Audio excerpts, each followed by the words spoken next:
And thank you so much. I feel very... So I don't want the whole lot, just one. Stop her! Oh. Hello,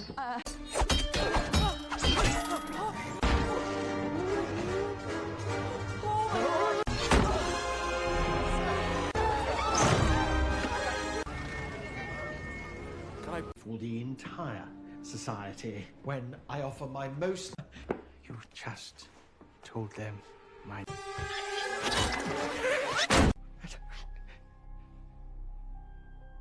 Entering, grand larceny, and worst of all, forced to take public I wanted to go to a primitive backwater where I can't understand a word in. You can just stay here. Don't worry about me. All alone in the Amazon.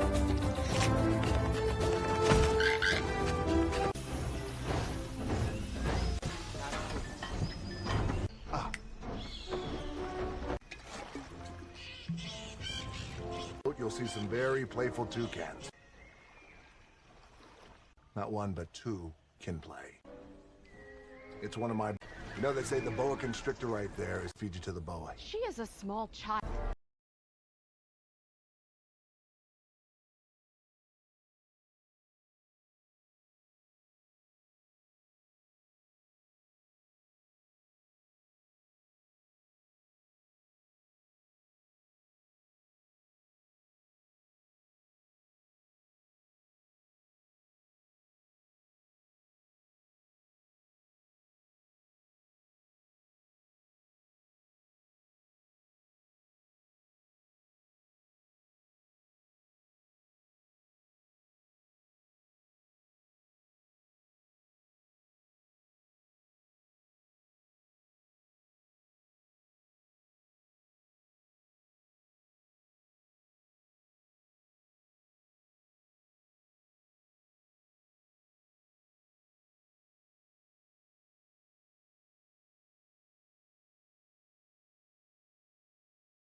Disney built a movie around a theme park ride. Not just any ride, the Jungle Cruise, a slow boat tour at Disneyland since 1955, where a skipper in a pith helmet cracks terrible puns while rubber hippos lunge from the water. Harmless, campy, beloved. And in 2021, they turned it into a full-scale adventure film with Dwayne Johnson, Emily Blunt, a cursed 16th century Spanish expedition, a German submarine on the Amazon River, and one genuinely excellent Jaguar named Proxima.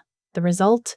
Jungle Cruise, 127 minutes of earnest, chaotic, mythology-soaked fun. Directed by Yami Colette Serra, the film wears its Pirates of the Caribbean DNA openly and without shame. Big action, bigger personalities, a mythology that builds slowly before hitting you all at once. You can feel the studio's ambition to launch a new franchise, and while Jungle Cruise doesn't quite reach Pirates' peak, what it does deliver is a pair of lead performances that carry you through every moment the plot wobbles. Dwayne Johnson brings that singular, self-aware charm, and Emily Blunt is electric, loose-limbed, sharp-tongued, and completely in command of every scene she's in. But we're getting ahead of ourselves. The film opens with a legend. A voice describes something that exists deep in the Amazon, far from any map that colonizers drew. The Puka Michuna people know it as the Tears of the Moon, Lagrimas de Cristal, a tree unlike anything in recorded botanical history. Its petals carry power that defies science and keeps defying it. They can cure any illness, reverse any wound, lift any curse. The tribe has protected this tree for generations, keeping its location sealed away from the outside world. Many have sought it. Conquerors, priests, adventurers with ships and swords and certainty. None of them came back with anything. The opening narration settles over the screen with this quiet, mythological weight. Ancient, untouchable, immovable. The Amazon is something alive and deliberate, rather than just geography. And then the film cuts to 1916, and the tone whiplashes completely. London, rain on cobblestones, horse-drawn traffic. The First World War churning through Europe somewhere beyond the skyline, a catastrophe so large it's become background noise to people living 3 countries away from the trenches. The Royal Society building stands in all its marble confidence, grand columns, high ceilings, the architectural equivalent of folded hands and raised eyebrows. Dr. Lily Houghton is trying to get inside. Dr. Lily Houghton, and the film makes absolutely sure you note the title before the first scene is over. Emily Blunt walks through this establishment world with barely contained impatience, like a woman who has spent her entire adult life being told to wait outside while lesser minds make decisions inside. She's a botanist, a real one, with years of fieldwork and a research thesis that's been quietly circulating in academic circles, alternately fascinating and infuriating the men who read it. Her theory, that the tears of the moon is a real, locatable tree, sounds impossible. She can prove it isn't. She just needs 5 minutes of uninterrupted time in front of the right people. The Royal Society is, famously, a members-only institution. Women cannot be members, so standing at the podium in her place is her brother McGregor Houghton, played by Jack Whitehall, with this wonderful combination of genuine love for his sister and total incompetence at public speaking. McGregor tries. Bless him, he really tries. His notes are thorough, his intentions are perfect. His execution falls apart approximately 40 seconds in, when he realizes the audience isn't engaging and pivots to improvisation, which is not McGregor's strength. He restates things that don't need restating. He loses his place. He adjusts his glasses 6 times in 2 minutes. And then, right when you've almost written off the whole speech, he finds something true. He talks about who Lily is, the years she spent on this, the doors that have been closed, the research dismissed, the institutions that have taken her ideas and returned nothing. He says she deserves to be heard. The society thanks him for his time. The answer is no. Lily, watching from the gallery, doesn't look defeated. She looks like someone who got exactly the information she needed. Because the presentation wasn't the real objective. The Royal Society's storage room holds an artifact that hasn't been properly studied since it arrived, the arrowhead of Lucarina, a piece of carved stone retrieved decades ago from South America, filed under unclassified significance and left to collect dust. Lily knows what it actually is. The inscriptions match accounts from a 16th century Spanish expedition, the same expedition that searched for the tears of the moon and vanished without explanation into the Amazon. The arrowhead isn't just archaeological curiosity, it's a key. Possibly the only key to finding what she's been looking for. She's going to steal it. The heist sequence that follows is 4 minutes that tell you everything about Lily Houghton. She's already mapped the building. She knows the guard rotations, the locked corridors, the exit routes. The Royal Society presentation was cover. She needed to be inside the building at exactly this time on exactly this day, and McGregor's speech bought her that window. Every detail was planned with the quiet competence of someone who's been told no enough times that they've stopped asking. McGregor, scrambling to keep up behind her, has done exactly none of this preparation. He knows they're stealing something. He knows they need to run. Beyond that, he's improvising. And improvising is, again, not McGregor's natural terrain. The basement corridors of the Royal Society are a labyrinth, cabinets of specimens, filing systems belonging to another era, gaslight flickering against stone walls. Lily moves through it like she has a floor plan in her head. She does. The arrowhead sits in a glass case in a side room. Cold stone, heavy in the hand, carved with symbols that mean nothing to the society and everything to Lily. She takes it. She's already moving when the guards catch up. What follows is a chase through a building not designed for chaos. Narrow staircases, low doorways, a garden exit that requires climbing a gate. McGregor's physical distress during all of this is the film's first fully committed comedy set piece. He is categorically not built for this. He is a man who considers a brisk walk after lunch to be adventurous, and the universe is currently offering him something considerably more demanding. But he doesn't stop. He keeps up, grumbling the entire time, making it through every obstacle by some combination of loyalty and blind momentum. They get out. On a ship cutting through the Atlantic toward Brazil, Lily finally gets to examine the arrowhead properly. The carvings under lamplight are extraordinary. Directional symbols embedded in the pattern, coordinates encoded in the spacing. She can see it now, the way the ancient craftsman built a map into the stone itself. The inscriptions reference the Pucca-Michuna tribe and a specific region of the upper Amazon. Everything she suspected is confirmed. McGregor watches her work from across the small cabin and, once she looks up, makes one final attempt. He raises the Amazon. He raises insects. He raises disease, predators, heat, and the general principle that a magical tree is not a sustainable navigation strategy. He is thorough. He is worried. And he's entirely right about the risks, which Lily acknowledges with the patience of someone who made this decision 6 months ago. She explains what she always explains, and this time the film lets it land properly. The tears of the moon, if real, can heal what medicine in 1916 cannot touch. Mustard gas, infected wounds, the things killing soldiers in the trenches that have nothing to do with bullets. If those petals exist, if they work the way the legend says, the implications are enormous, not just scientific, not just professional, but genuinely world-altering. Lily's not chasing a discovery for its own sake. She's chasing a cure. McGregor hears this. He always hears it. He pulls his coat tighter, stares at the porthole, and starts mentally preparing for the worst trip of his life. Somewhere in the Atlantic, running deep and dark, a German U-boat has already turned its nose toward South America. Prince Joachim. Jesse Plemons delivers him with deranged cheerfulness, a man so convinced of his own rightness that self-doubt never even visits. He's connected to the German high command, obsessed with power in the abstract, and he's heard the same legend Lily has. His interpretation differs in one key area. Where Lily sees a cure, Joachim sees a weapon, an army that can't be killed, soldiers immune to wounds. The First World War, restructured around German invincibility, explains this plan with the enthusiasm of someone presenting good news. There is no self-awareness operating in this man at any frequency. The submarine will come up the Amazon River because Joachim wants it to, and apparently that settles the matter. His soldiers will follow orders. His certainty will carry everything else. Porto-Velho doesn't know what's heading toward it. Porto-Velho, 1916. Hopper River town. Muddy and loud and alive with the activity of the rubber trade era. Boats of every description line the docks, and the Amazon stretches out beyond the last building into something vast and green and profoundly indifferent to human ambition. Somewhere in the chaos of that harbor, a battered riverboat called L'Aquila is finishing a tour. The tour guide is in the middle of a pun, a bad one, delivered with complete conviction. Dwayne Johnson enters the film this way, mid-performance, enormous physical presence barely contained by a hat that's seen better decades, narrating manufactured danger with the smooth rhythm of someone who does this every day. Because Frank Wolf does do this every day. Crocodiles respond to hand signals. The jaguar, Proxima, a real jaguar, terrifying and beautiful and completely devoted to Frank, marks her cue.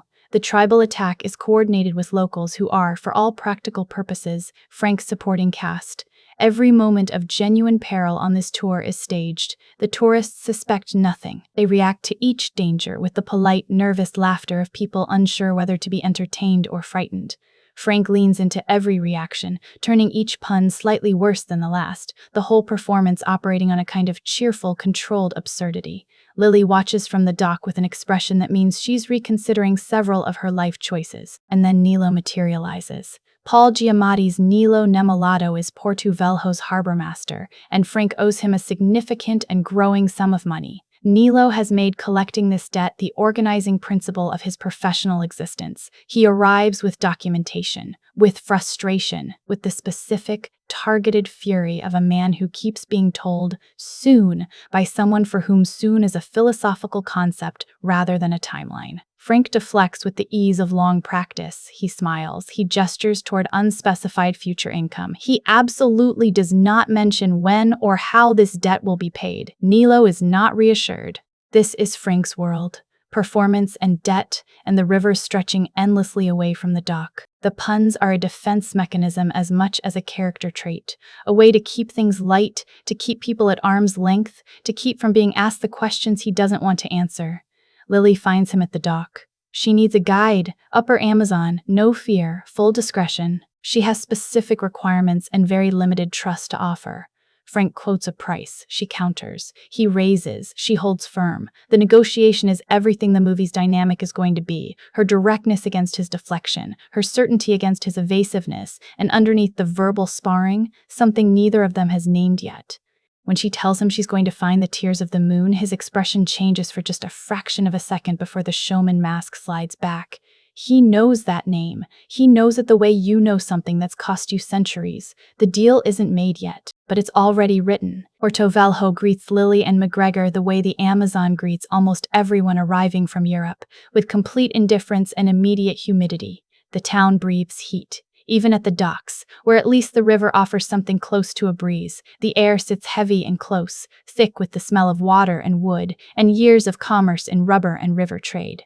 McGregor steps off the gangplank, surveys the scene, the noise, the mud, the men hauling crates through crowds with no concept of pedestrian order, and makes a face that suggests he's already composing his letter of complaint to whoever arranged this passage.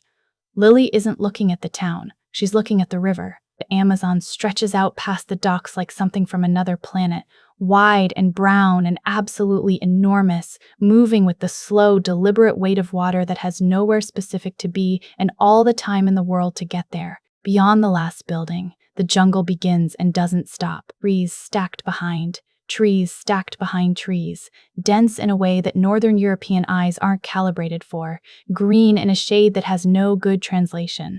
This is where she's been trying to get for years. She doesn't let herself look too long. There's work to do. The name Frank Wolf comes up 3 times before they even reach the main dock. Not because anyone recommends him with enthusiasm, more because when you ask about reliable Amazon guides, his name surfaces with the attached sound of a slow exhale. A rubber merchant raises his eyebrows. A dock worker shrugs with the specific energy of a man choosing not to be responsible for what comes next.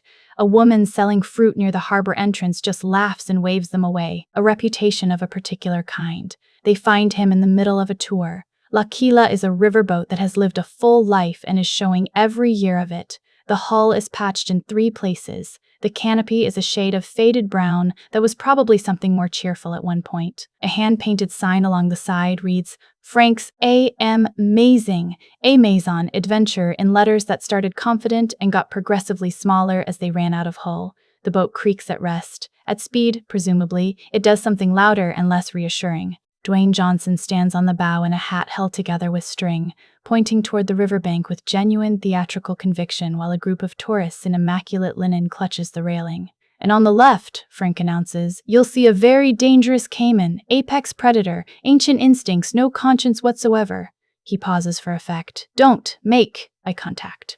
The tourists lean left. On the right side of the boat, completely hidden by a curtain of river reeds, a man with a thin rope gives a small wave. The caiman lunges. The tourists scream. Frank beams. McGregor, standing on the dock with his arms crossed, turns to Lily with the expression of a man presenting irrefutable evidence. That, McGregor says, is our only viable option. He knows this river, Lily says. He's using a puppet, Lily. She doesn't argue the point. She's already doing math in her head. The tour wraps up.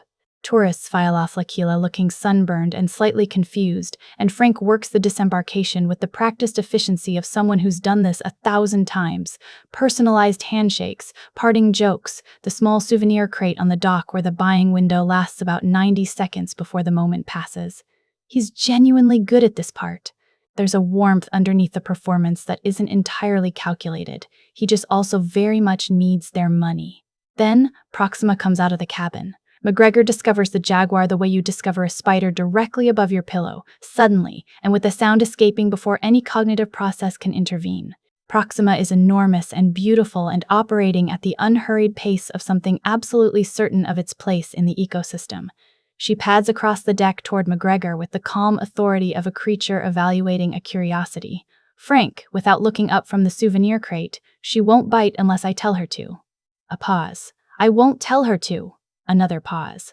Probably. McGregor does not move. Proxima settles beside him with a sigh, apparently satisfied. She has, on some level, decided his company is provisionally acceptable. McGregor remains very still for the rest of this scene. Before Lily can finish her second sentence of pitch, Nilo arrives. Nilo Nimalato.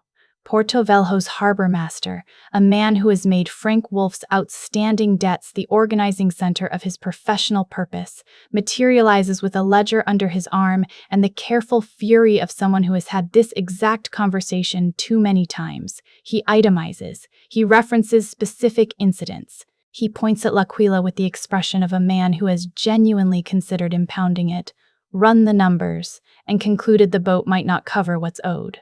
Frank listens with the expression of a man hearing genuinely fascinating information for the first time.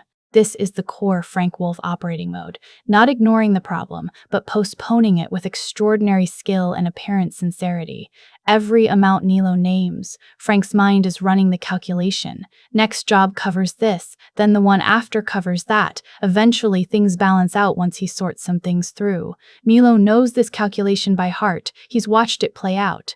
He stopped believing it long ago and still arrives with the ledger, because Frank has an effect on people that makes rational conclusions temporarily hard to reach. Lily watches all of it, notes the debt, notes the dynamic, tucks both away. When Nilo finally leaves, uncompensated as always, but slightly worn down, she pivots back to Frank. Upper Amazon. A specific destination no cartographer has marked, a route that requires someone who knows the river past the point where tours end. She holds up the arrowhead without explaining its full significance. Frank's eyes go to it. That half-second flicker happens again, the one where the showman slips and something older and more careful surfaces, gone before Lily can read it. He recovers, quotes an opening price that is ambitious in the particular way of a number designed to test how badly you want something. She doesn't flinch. They're still negotiating when the submarine arrives. The thing about a German U-boat surfacing on the Amazon River is that it shouldn't work as a movie moment. It's objectively absurd. A military submarine built for the North Atlantic, now displacing river water in Brazil and blocking 2 fishing boats trying to get to the far dock. The logic of it doesn't survive any scrutiny. And yet Jaume Colette Serra films it with such straight-faced commitment, gives it such genuine scale that it lands exactly as intended.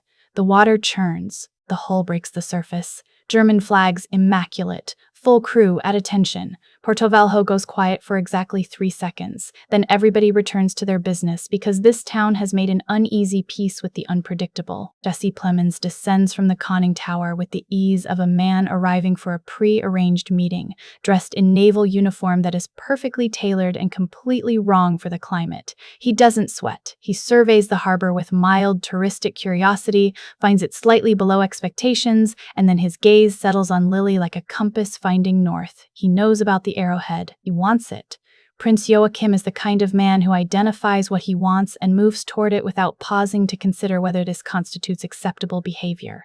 The arrowhead is a means to the tears of the moon. The tears of the moon is a means to indestructible soldiers, and indestructible soldiers win wars. The logic runs in a straight line from desire to action. His men spread across the dock. What follows is the film's first real action set piece, and it uses Porto-Velho's geography brilliantly. Crates and ropes and the general infrastructure of a busy river port deployed as obstacle course, weapon, and cover simultaneously. Lily moves fast and purposefully, which tells you she's already mapped this dock in her head. McGregor keeps up not because he's built for it, but because the alternative is remaining behind with the Germans, and somehow that's worse. Frank watches from near L'Aquila. His decision takes approximately 4 seconds. He's not acting on heroism here. Not yet. Not quite. He's acting on a business calculation. His best prospect of income is currently being pursued across Porto-Velho, and if she gets caught, he gets nothing. The reasoning is entirely practical. The execution, stepping between Lily and 2 of Joachim's soldiers with a calm that suggests he's genuinely unimpressed by German military personnel, looks like something else entirely. Proxima helps. Proxima appears at full height beside Frank's left shoulder, and the soldiers do a rapid reassessment of their options. She doesn't move toward them. She doesn't need to. The amber gaze does all the necessary communicating, and both men take a step back with the quiet dignity of a decision being reframed as a tactical withdrawal. Joachim, at the dock's edge, watches Frank walk Lily and McGregor onto L'Aquila. His expression isn't anger. It's closer to a calendar adjustment. This will take slightly longer than planned, but the timeline is still intact. He is not a man who panics. He's a man who recalculates. He walks back to his submarine. L'Aquila pulls back from the dock at a pace suggesting this isn't the first hasty departure Frank's executed from Porto-Velho. McGregor is in the cabin, breathing with the careful rhythm of someone managing a powerful impulse to cry. Proxima has followed him inside. He moves 6 inches to the right. She follows. He has been adopted by a jaguar, and nobody consulted him on this arrangement. At the wheel, Frank watches the riverbank. Lily stands at his shoulder and picks up the negotiation exactly where it paused, because a German naval submarine arriving in the harbor does not constitute, in Lily Houghton's framework, a reason to lose your place in a conversation. Terms are agreed. Money up front, some of it, enough to settle Lily's credibility with Frank and start settling Frank's credibility with Nilo. He'll take them as far upriver as the arrowhead points, no questions asked about the destination. He says he hasn't done a run like this in a while. Lily catches the specific way he phrases it. A run like this, not a run this far, not a run this dangerous. Like he's been up this river before on something other than tourist schedules. She doesn't ask. Not yet. What she has no way of knowing is that Frank Wolf knows the upper Amazon the way you know a room you've lived in so long, the walls feel like skin, that the river isn't just his workplace, that there are bends coming up in the next few days he's navigated so many times he could steer them blind. Porto-Velho disappears behind the first bend of the tree line. The jungle closes around the boat. Up ahead, unlit, unmapped, very much awake. The Amazon waits. The first hour on the river is beautiful and Frank won't stop talking. Not in an annoying way, or at least not entirely in an annoying way, more in the way of someone who has a working relationship with every tree, every current, every particular bend in the water, and finds silence to be a kind of waste when all of this is just sitting here. He narrates the river with the easy fluency of a man reading from a book only he can see. The depth at this particular stretch. The name of that particular tributary, the one that doesn't appear on Portuguese charts. The exact reason why the water changes color 3 miles north of Porto-Velho, which involves silt patterns and the interaction of two competing river systems and is, against all expectation, genuinely interesting. Lily takes notes. McGregor sits in the stern, wrapped in a traveling coat that is heroically inappropriate for the climate, regarding the jungle with the sustained, personal sense of grievance of a man who has been told the Amazon is beautiful and is struggling to locate that assessment in his current experience. Axima is asleep on the deck beside him, one massive paw draped across his knee with the casual ownership of someone who has decided he is furniture. He has tried, twice, to gently remove the paw. The paw has returned each time. He has chosen peace. L'Aquila turns out to be more capable than she looks, which is fortunate, given that she looks like a strong opinion might sink her. Hull is solid where it matters.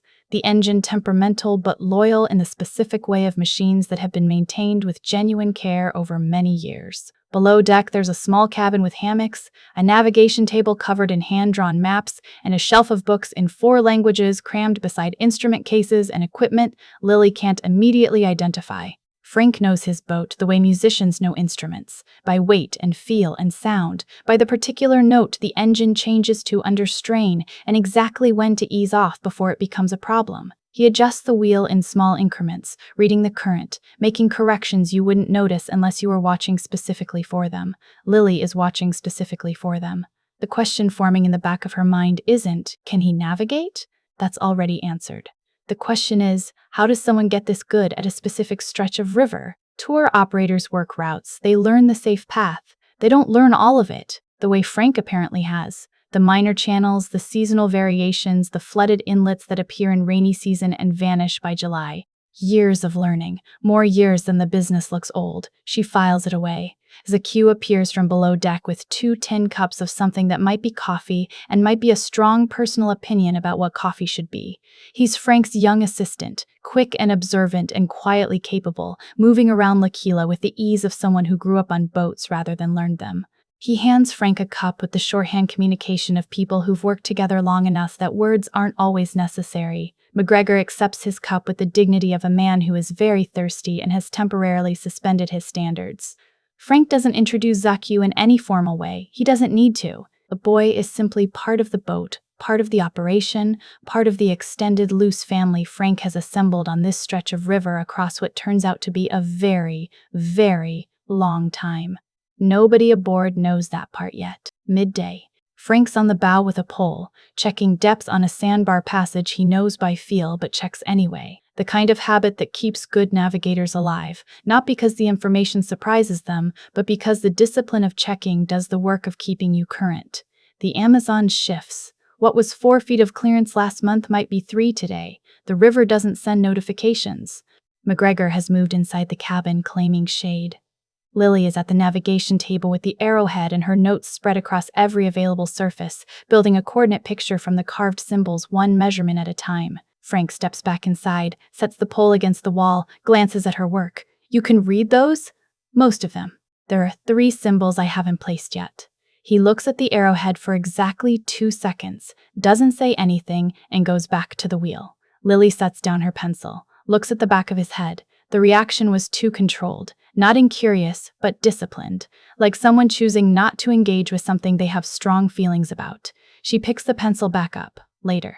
The puns resume around 3 in the afternoon and don't stop until the sun starts dropping. There's one about a fish that Frank builds across approximately 40 minutes of river travel, setting up references, letting them sit, looping back with a callback that lands with the precise comedic timing of someone who's had centuries to practice. When the punchline finally arrives, it's simultaneously terrible and architecturally perfect.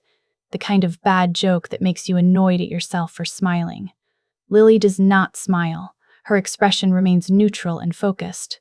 McGregor, from the stern, makes a sound. Frank turns around. Was that a laugh? It was not. You made a sound. The boat made a sound. These things creak. Frank turns back to the river, satisfied. McGregor stares at the middle distance and says nothing further, which is, functionally, an admission. The light changes fast on the Amazon.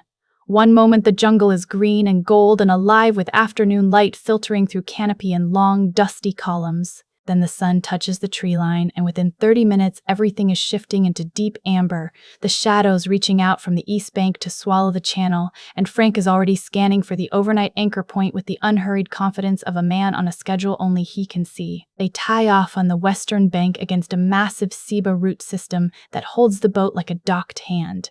Frank does this without measuring, without checking, anchors at the exact spot, ties off the rope at the specific point, knowing by some internal sense where the current sits gentle enough to leave L'Aquila undisturbed until morning. The fireflies arrive first, then the frogs, then the full symphony of the Amazon night, which is not silent in any dimension. A layered, living wall of sound that is disorienting until you stop expecting quiet and start listening for the structure underneath it. Lily stands at the railing, taking it all in with something that looks close to joy. McGregor wraps himself tighter and considers the possibility that this place will be the end of him. Frank builds a small fire on the bank, which is either routine or a deliberate invitation to conversation, or both. He and McGregor end up there while Lily is still working inside, and what happens between them in the next 15 minutes is, quietly, one of the film's most important scenes. It starts with McGregor asking a blunt question he means as a defense mechanism, whether Frank has ever had anyone he actually cared about, beyond the boat and the jokes and the performance. The tone is pointed, a little defensive. He's been watching Frank all day with the calibrated suspicion of someone assessing whether this man can be trusted with his sister. Frank doesn't take the bait. He answers with genuine care, which isn't what McGregor was expecting. And then, in the way that unexpected gentleness tends to open things up, McGregor talks. He doesn't make a speech out of it. That's what makes it land. There's no declaration or announcement, just the quiet delivery of something he normally keeps interior, that he loves someone back in England, a man, and that England in 1916 offers that love no room, no legal standing, no social permission, that most of his family looked away when they understood, and that Lily, without pause, without condition, without asking him to explain anything, didn't. She just kept going. She treated it as information about someone she already loved and moved on with her life. So wherever she goes, McGregor goes. Not because he lacks his own purpose, because she gave him somewhere to be. Jack Whitehall delivers this with the restraint that the moment asks for, not reaching for emotion, just stating it plainly, the way you state things to a fire at night when the forest is making enough noise that nobody else can hear. And Dwayne Johnson's reaction is the thing to watch. Frank doesn't say anything clever, doesn't deflect. He nods, once, with the look of a man who understands, on some deep structural level, what it means to be bound to something by love rather than by choice. The fire crackles. Proxima pads out of the darkness and lies down between them. McGregor looks at the jaguar looks at the fire. The moment settles into the kind of quiet that means something has shifted. They don't know that 40 miles south, Joachim has spread a map across a submarine navigation table and is drawing a route in red ink. His soldiers have been deployed, 2 teams by land through the northern tributary, one staying with the submarine as it navigates the main channel under night cover. Joachim is meticulous about logistics in a way that contrasts sharply with the looseness of his ethics. The red lines on the map converge upstream at a specific point, days from now, where the river narrows enough that L'Aquila will have no room to maneuver. He marks the convergence point. Taps it once, before the blood moon, he says to no one in particular. His navigator nods without looking up. Back on the boat, later. The cabin is lamplight and the smell of river and the scratch of Lily's pencil. She has placed the third symbol, a lunar marking, specific to a phase cycle. The arrowhead doesn't just point to a location, it points to a time. The tree doesn't bloom on a schedule that accommodates their arrival. The petals only appear under a specific astronomical event, and that event is fixed. She does the calculation. Then she does it again. They have less time than she built into the plan. The margin is smaller than comfortable, and comfortable was never in the plan to begin with. She closes the notebook, looks at the arrowhead sitting on the navigation table under the lamp, and thinks about what happens if they're a day late. Outside, the Amazon continues. The water moves south, dark and slow, and carrying everything the jungle gives it. Seeds and silt and something old enough to not have a name in any language, Lily reads. L'Aquila rocks gently at anchor. Frogs argue with something in the middle distance. Frank is still at the fire, now alone, face turned toward the water. He's been looking at this river for a very long time. Tomorrow it takes them somewhere he's been trying to reach, and something in him, deep under the puns and the performance and the practiced ease, has started paying attention in a way it hasn't in longer than memory usually reaches. The night holds everything still for a few more hours. Then the current keeps moving. Morning on the Amazon arrives without warning. One moment the jungle is still dark, the frogs still loud, the sky above the canopy a deep, starless bruise. Then the light comes fast and total. Not gradual, the way dawn works in temperate places, but sudden, like a decision being made. The river turns copper. The birds announce themselves with the collective urgency of creatures that consider every sunrise a close call. McGregor, emerging from the cabin with his hair uncharacteristically troubled and his coat already damp, blinks at the brightness with the expression of someone who did not get the sleep the night promised. Frank is already at the wheel. He's been there, Zakiu later implies, for about 2 hours. Which means he slept in 4-hour blocks at anchor and was up before the birds, running calculations about the day's route while everyone else was horizontal. This is, it turns out, how Frank Wolf operates. The performance and the jokes exist in daylight. The actual work happens at the edges, in the hours when nobody's watching. L'Aquila moves. The second day carries a different texture than the first. The river narrows slightly as they push north, the canopy arching closer on both banks, the light coming filtered and green rather than direct. Wildlife appears in the details, a pair of macaws crossing high above, a flash of something silver turning under the surface just off the starboard side. McGregor has developed a cautious relationship with the railing, standing close enough to observe but ready to step back at any moment, because yesterday the river produced a caiman without much notice and the policy of never being too comfortable seems prudent. Frank spots things before anyone else does. Not dramatically, no pointing, no announcements. He just adjusts course slightly, or comments mid-sentence about something on the left bank, or tilts his head at a section of water with the brief attention of someone receiving information. Half the time, nothing happens. The other half, 30 seconds after Frank noticed something, the river confirms whatever he was reading. Lily watches this and catalogs it alongside everything else she's cataloging about him. He's been on this river for an extraordinary length of time. That's the only conclusion that fits the data. People who learn a river over years move with a particular kind of fluency, comfortable, capable. Frank moves with something past fluency. The competence has calcified into instinct so deep it barely registers as knowledge anymore. He doesn't know the river. He is part of it somehow. She needs to see what's in that cabin. The opportunity comes mid-morning when Frank goes forward with Zakiu to clear a tangle of falling branches that have drifted into the channel overnight. Physical work. Both of them with poles focused on the obstruction, backs turned. McGregor from the stern, Lily. She's already moving. The cabin below deck is more archive than living space. That's the first thing that hits her. Hammocks, yes. Supplies, navigation instruments, spare rope. But along every wall, pinned, stacked, folded into marked sections. Maps, dozens of them. Lily scans the nearest one and her hands go still. It's not a printed chart. It's hand-drawn. Ink on parchment, that is, by any reasonable estimate, not recent. The style of lettering belongs to a different era, the kind of cartographic handwriting that stopped being trained somewhere in the last century. She unrolls the next one. Same hand, same ink. Detailed botanical annotations in the margins, hundreds of them, with a precision that suggests whoever drew these was working from direct observation rather than secondary sources. The notes reference the tears of the moon, not as legend, as a research target. Specific coordinates attempted, abandoned, re-attempted. Seasonal notes about water levels and lunar phases. Failed approaches marked in red. Alternative routes considered and crossed out. Years of work, possibly more than years. She follows one rolled document back along its fold. The parchment goes to the edge and keeps going, covering a lateral distance of the river she's never seen charted at this scale. Underneath the maps, tucked flat against the wall, sketches. Botanical illustrations of a tree nobody alive has documented from life. The detail is extraordinary. Root structure, bark texture, the precise formation of the petals, not copied from historical accounts. Observed! Lily straightens up, looks at the room around her. How long, she says quietly to nobody, have you been looking for this? Long enough to know it can't be found. Frank is in the doorway. She doesn't jump, because Lily Houghton does not jump when caught somewhere she shouldn't be. She pivots to the question she actually wants answered. The sketches, she says, the maps. That level of documentation doesn't come from curiosity. That comes from decades of looking, maybe longer. He leans against the doorframe, the easy posture, the carefully neutral expression. I was looking once. I stopped.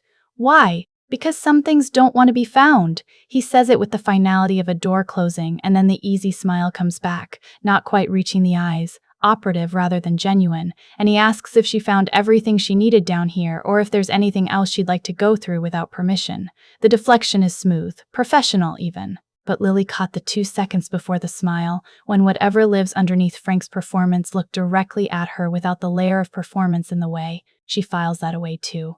She climbs back on deck, sits with her notebook, and writes 400 years in the margin of her page, stares at it, crosses it out, writes it again. The bees arrive without ceremony. One moment the river is quiet. Afternoon heat, the engine's steady note, McGregor attempting to read a small book he packed, and discovering that humidity has sealed 3 pages together. Then the sound begins. Low at first, below the threshold of recognition, a vibration more than a noise. Frank's head comes up a fraction. Hold on to something! McGregor closes his book. Hold on, why would we need to? The swarm comes off the eastern bank like a black cloud exhaling. Thousands of them, tens of thousands, moving with the organized fury of a single entity, not random but directed. There's intent in the shape of it, in the way it tracks the boat rather than dispersing. Later, this will make sense. For now, it's just chaos. Noise and movement and the immediate physical horror of being surrounded by insects at high density. McGregor makes a sound that is entirely reasonable given the circumstances. Lily grabs the railing. Frank is already moving, not away from the swarm but into it, which is either confidence or insanity, and at this point the two are not fully distinguishable. He knows something about this particular attack that his passengers don't yet. He shouts something to Zach Hugh, who throws a box from below deck, and Frank catches it and opens it over the stern, and bees. More bees, different bees, his own. They're not pets exactly, more of an arrangement. The collision of the 2 swarms is what matters. Chemical confusion, signal disruption, the attack losing its thread in the chaos of 2 competing instructions. Frank works the wheel through all of it with one hand, navigating the boat around a sandbar he apparently knows is coming while simultaneously managing a situation involving 30,000 insects. It works. The swarm loses coherence. Disperses. The sound drops from overwhelming to merely alarming to, finally, just the river again. McGregor has not moved from the position he chose when he grabbed the railing. His knuckles are white. He is breathing. Frank looks back at him. You all right?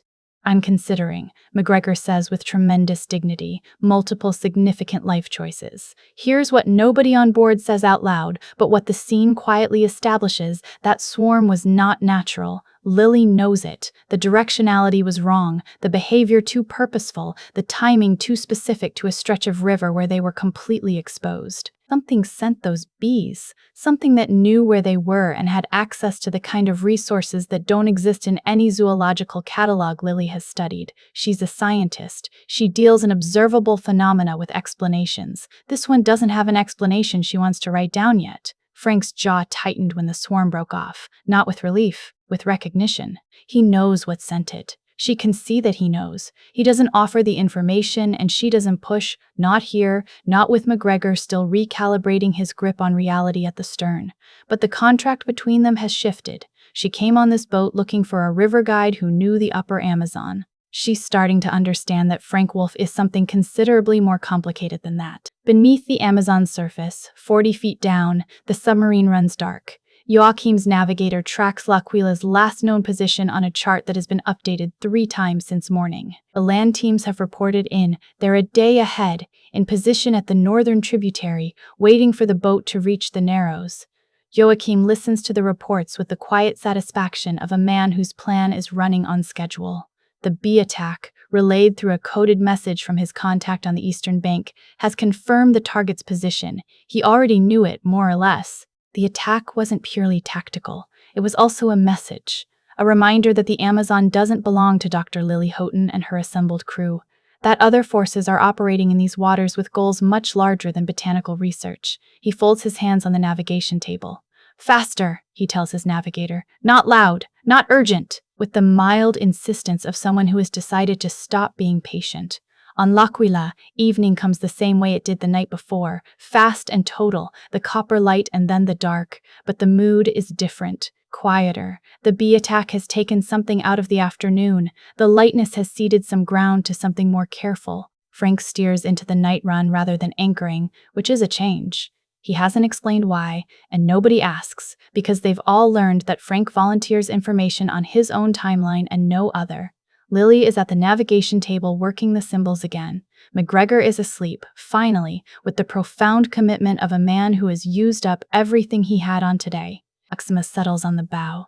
Frank watches the dark water ahead, and the puns have stopped for the night, which, if you've been paying any attention at all to how this man uses humor, tells you more than anything he said directly. Something is close. Whether it's the conquistadors or Joachim or whatever it was that sent the bees, he doesn't know precisely. But the river tells you things if you've been listening long enough. And right now the river is saying, not yet, but soon.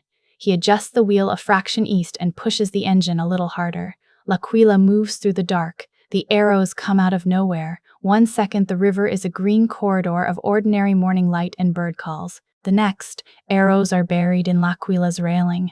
Thunk, thunk, thunk, in a neat line that stops 6 inches from McGregor's left hand. He stares at them, at the feathered shafts quivering with residual energy, at the tree line on the eastern bank, which is dense and silent and offers nothing by way of explanation. Frank, he says with enormous composure. Don't move, Frank says. I am extremely not moving. More arrows. The canopy on both banks erupts with sound. Drums first, low and rhythmic, then voices, then the specific and very effective visual of figures dropping from the trees to the riverbank on both sides simultaneously, moving with the practiced coordination of people who've done this many times. Painted faces, spears, the whole tableau assembled in about 15 seconds with the efficiency of a very well-rehearsed threat. McGregor's composure, so carefully maintained since the bee incident, makes a quiet exit. Lily grabs the railing and scans the bank with the rapid assessment of someone trying to determine whether this is a survivable situation. She's cataloging the angles, the numbers, the body language of the figures on the bank, whether the spears are raised to throw or held in the gestural posture of a display. There's a difference. She knows the difference. Frank cuts the engine. The drums stop. Into the silence comes a voice from the western bank, authoritative, carrying, speaking in a language Lily doesn't have. A command or a declaration or both. Frank stands at the wheel with his hands visible, which Lily registers. He's making a specific choice to show emptiness, to signal no weapon, to meet whatever this is with openness rather than defense. What are they saying? She asks quietly. They're saying, get off the boat, Frank says. A pause. Is that bad? Depends on the next part. They get off the boat. The trek from the river's edge into the tree line is 20 minutes of dense, unmarked jungle. No path that Lily can identify, but their escorts move through it with the complete ease of people navigating a room they know in the dark. She tries to track direction and loses it within 5 minutes. The canopy is too full, the light too diffuse. Whatever compass she was running in her head goes quiet. McGregor is focusing very hard on not tripping. He trips twice. They emerge into a clearing that's simultaneously smaller and more deliberately arranged than Lily expected. Structures built from wood and woven material, solid and permanent rather than temporary.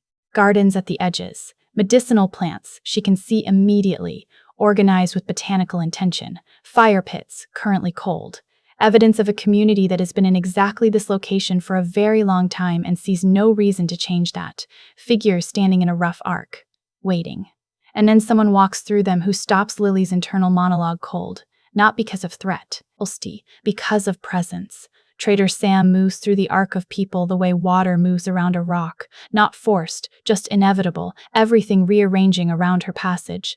Veronica Falcone plays her with a stillness that is more commanding than any amount of volume, the chief of the Puka Michuna, the actual protector of everything connected to the tears of the moon. The person who has been watching the river and everything that moves on it for longer than this conversation is going to be comfortable acknowledging. She looks at Frank. Frank looks at her. Something passes between them that has history in it. Long history, layered history, the kind of shorthand that builds between people who have been through enough together that even silence carries information. Not warmth exactly, not coldness either. The specific equilibrium of two people who know each other completely and have made their peace with what that knowledge contains. Francisco, she says. Lily turns. Frank doesn't correct the name. Doesn't explain it. He holds Trader Sam's gaze and inclines his head slightly with the specific deference of someone greeting an equal they have genuine respect for, and Lily is already recalibrating everything she thought she understood about this man. Francisco! Here's what she doesn't find out until later. The capture was staged. Frank arranged it. Not in the elaborate tourist tour way, not performers on payroll following a script. But a communication with Trader Sam had gone out before they left Porto Velho, and the interception on the river was planned, and McGregor's genuine terror and Lily's very real assessment of threat were both, technically, unnecessary. They were never in danger. When Lily works this out, and she works it out quickly, reading the body language between Frank and the Puka Michuna members, the absence of actual hostility, the way the guards standing around them are present but relaxed in the deep muscles rather than coiled, her expression does something interesting. It moves through anger, lands briefly on something close to grudging comprehension, and then parks at a cold, specific fury that is actually more frightening than shouting. She gets Frank alone for approximately 90 seconds between the escort and the meeting with Sam. This was yours. They needed to see you weren't a threat before they talked to you. You could have told me that. You'd have walked in there like a scientist. You needed to walk in there like someone the river brought. He says it with the infuriating confidence of someone who was right about the outcome and knows it. Lily stares at him. The argument she wants to make exists, but making it would require acknowledging the logic in what he's saying, and she's not prepared to do that right now. She turns toward the meeting structure. Frank falls into step behind her. McGregor, nearby, who heard all of this. So we were never going to die? No, Frank says, a long pause. I want that noted, McGregor says. For the record, I behaved very well. Trader Sam speaks. Frank translates, though Lily suspects the translation is being edited in real time. Sam's sentences are long, Frank's versions are compact, and occasionally the two of them exchange something brief and direct that doesn't make it into the English at all. The broad shape of what Sam tells them is this. The Puka Michuna have been the custodians of the tears of the moon for generations beyond counting. The tree is real. The petals are real. Their properties are real. The tribe has used them, carefully, rarely, with the kind of ceremonial weight that attaches to things of genuine power. The tree does not exist on a schedule that accommodates human ambition. It blooms under a specific lunar event that the Puka Michuna call the blood moon, not a metaphor, an astronomical reality, and the next occurrence is 9 days from now. Fixed, unmovable. Miss it and wait another cycle, which runs long enough to not be an option. Lily does the calculation she'd already half completed from the arrowhead symbols and arrives at the same answer. 9 days. The location Sam describes on the upper river, a drowned ruin called La Luna Rota, is 4 to 5 days of river travel from where they currently sit. Margin, thin. Contingency room, essentially none. She asks Sam directly, has anyone reached the tree and returned? The translation pause before Frank answers is half a second longer than it needs to be. No, he says. Sam watches him say it. Her expression carries no readable reaction. But she's watching him specifically, not Lily, which means the question means something different to Frank than it does to the woman asking it. The arrowhead goes on the surface between them. Sam studies it without touching it, leans forward, examines the carvings, traces the air above the symbols without contact. She says something in a tone that shifts the room slightly. Frank goes very still. What did she say? Lily asks. She said the last person who carried this was trying to destroy the tree, not find it. Aguirre. Frank doesn't answer. Sam is still watching him. And before him? Lily says. Sam speaks again. Frank translates. A man who tried to protect it, who gave it to the tribe for safekeeping and lost it later. The clearing has gone very quiet. Insects and birds in the background breathing of the jungle, but the human element has stilled. McGregor, who is usually occupying some frequency of physical discomfort, has gone alert. He can feel the shape of what's being left unsaid, even without the vocabulary for it. Lily looks at Frank. Frank looks at the arrowhead. Francisco Lopez de Heredia, Lily says slowly, working it out as she speaks. One of Aguirre's conquistadors. The accounts say one of them betrayed the group, turned against Aguirre when he attacked the tribe, fought alongside them instead.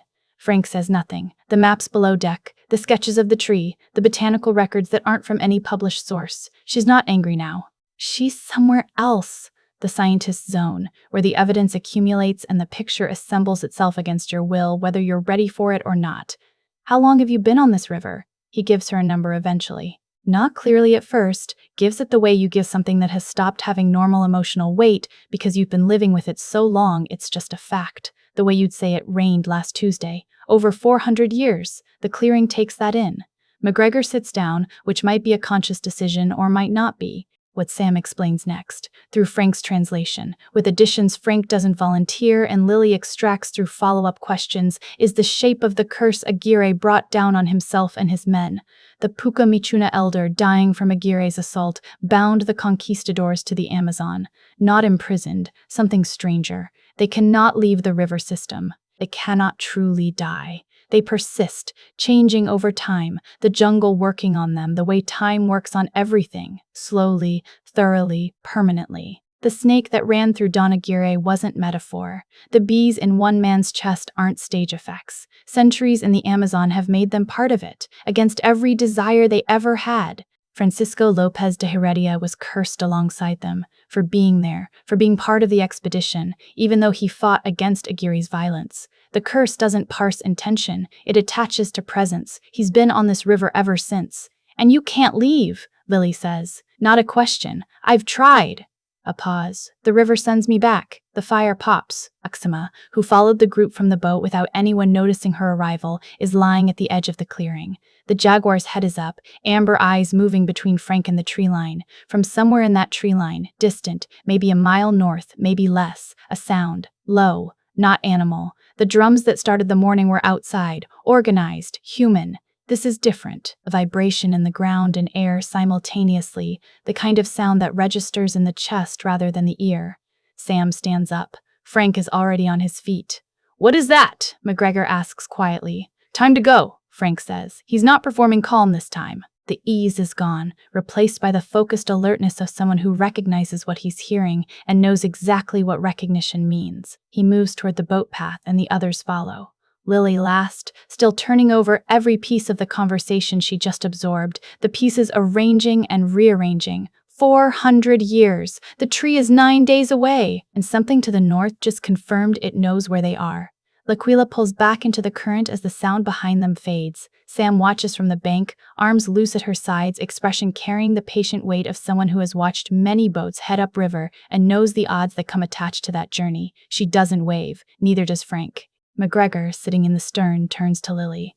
That name Sam used, Francisco, he says it carefully, is Frank. Yes, Lily says. He's 400 years old. Yes. McGregor absorbs this. Looks at Frank at the wheel, looks back at Lily, works through something that is taking his brain a significant amount of time to process. Then, he looks extraordinary for his age. The waterfall doesn't appear on any map. That's the point. The Puka Michuna made sure of it, erased from Portuguese charts, absent from Spanish colonial records, described in enough vague folklore to keep curious people uncertain, but not curious enough to look. Curtain of white water dropping 30 feet into a pool where the Amazon's northern tributary widens just enough to swallow sound. Behind the falls, barely visible through the spray, rock, shadow, a gap in the cliff face that isn't visible from the river unless you know the precise angle to look. Joachim knows the angle. He stands at the bow of a smaller launch, the submarine anchored downstream, too wide for this stretch of water, with his hands clasped behind his back and his uniform dry, despite the spray coming off the falls. His navigator is soaked, his soldiers are soaked. Joachim has apparently reached an arrangement with the weather through pure force of personality. The launch noses through the curtain of water. The cave on the other side is vast and cold in a way that registers immediately after the jungle heat. A temperature drop so sharp it feels like stepping into a different season. The ceiling rises 20 feet above the waterline. Torchlight from Joachim's soldiers pushes back the dark and wavering orange circles, and what the light finds stops everyone in the boat. Figures. 8 of them, positioned around the cave's interior in the specific, weight-distributed way of people who stopped mid-motion and never resumed, not statues, not carved or placed, petrified, fused at the feet to the cave floor by centuries of mineral deposit, the rock claiming them slowly, the way the cave has been claiming everything else, water stains on the walls, stalactites beginning their long, patient growth from the ceiling. The figures are human in shape and proportion, but the jungle has been working on them since the 16th century, and what that process produces is not human in texture. The one at the front has snakes, not around him, in him. Threads of scaled movement visible under skin that has gone translucent over the centuries, dark shapes pressing against the surface from inside, coiling and releasing. The face is still recognizable as a face, strong, weathered, carrying the particular exhaustion of someone who has been furious for 400 years and is simply tired of the effort. Eyes closed, mouth set. A man who fell asleep mid-argument and kept the argument going internally the whole time. Don Aguirre. To his left, a figure whose chest moves with a sound that shouldn't exist in a cold cave. A wet, layered buzzing. The sound of 10,000 occupants going about their business in a space that used to be a ribcage. The bee's nest has spread across the entire torso, the architecture of it visible under a shirt that stopped being fabric sometime in the 1700s. The face is calm. The face has been calm for so long it's forgotten what urgency felt like. To Aguirre's right, the third figure, bound, not chained but literally incorporated, in a network of roots that entered through the feet and grew upward over the decades, threading through limbs and across shoulders with the unhurried determination of plant life finding the path of least resistance. He is the cave floor and he is a man, and the boundary between those two things is no longer clean. Joachim walks among them with the expression of a man inspecting an acquisition. He stops at Aguirre. "I know what you want," he says, in Spanish, that his dossier's prepared but his accent fractures slightly. "I can give it to you! The tree! The petals!" "Everything the curse demands." He tilts his head. "All I need is the arrowhead the Englishwoman is carrying, and then the petals for Germany." Aguirre's chest doesn't move. The snakes do. Joachim turns to his soldiers. "Flood the floor." The river water comes in through a channel they open at the cave entrance, redirected from the pool, moving across the floor in a dark, spreading sheet. Old water touching stone feet, rising by inches across the mineral deposits, working into the cracks, reaching the boundary where the cave ends and the figures begin. The first sound from Aguirre is not a gasp, it's a word. One word, in Spanish, spoken with the composed finality of a man resuming a sentence he was interrupted in the middle of 4 centuries ago. The snakes press outward, the shoulders move, the eyes open. And here's the thing about watching this sequence. The film doesn't play it for jump scares, it plays it for weight. Edgar Ramírez brings Aguirre back to consciousness with the particular horror of someone returning not to life but to awareness. Aware immediately of where he is, how long he's been here, what was taken from him, and what he needs. The anger doesn't arrive. It was always there. The sleep just paused its expression. The bees wake their man from the outside in, activity in the chest first, the buzzing rising in frequency, then movement at the hands, then the neck, then the eyes opening to a darkness. The bees navigate better than he does. He rolls his shoulders with the grinding sound of someone whose joints have been discussing fusion. The roots release the third figure reluctantly, the plant growth cracking and pulling back as he moves, trailing green tendrils from every limb that he shakes off with the unhurried patience of a man who has been wearing jungle for a long time and has stopped being surprised by it. 3 men. 4 centuries. Still dangerous. Still cursed.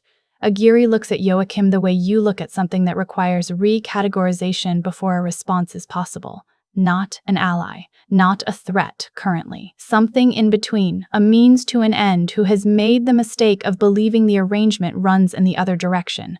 He nods once. The deal is made. L'Aquila is 2 miles from the Pucamichuna settlement when the attack on the village begins. Frank hears it before anyone else.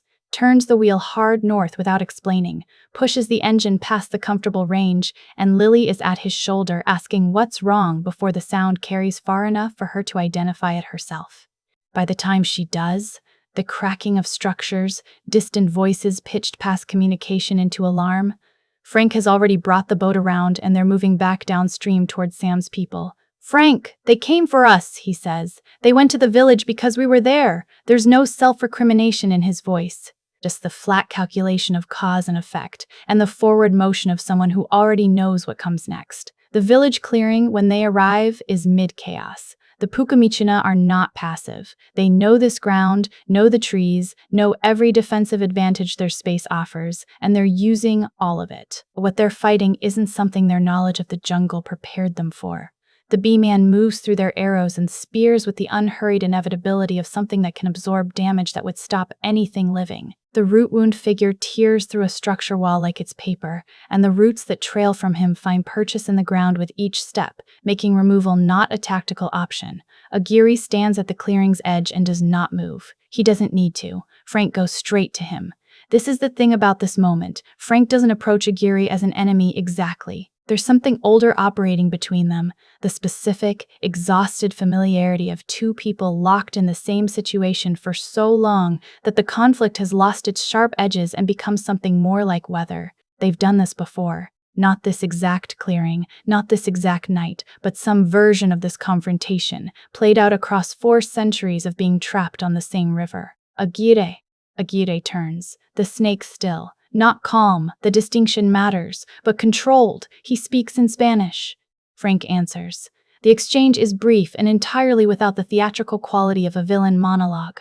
This is 2 men who know each other's arguments by heart running through them one more time, not because either expects persuasion, but because the ritual of it is something they've always done before whatever comes next. What comes next is Aguirre's blade. It happens fast. Faster than Frank's frame suggests he can be caught.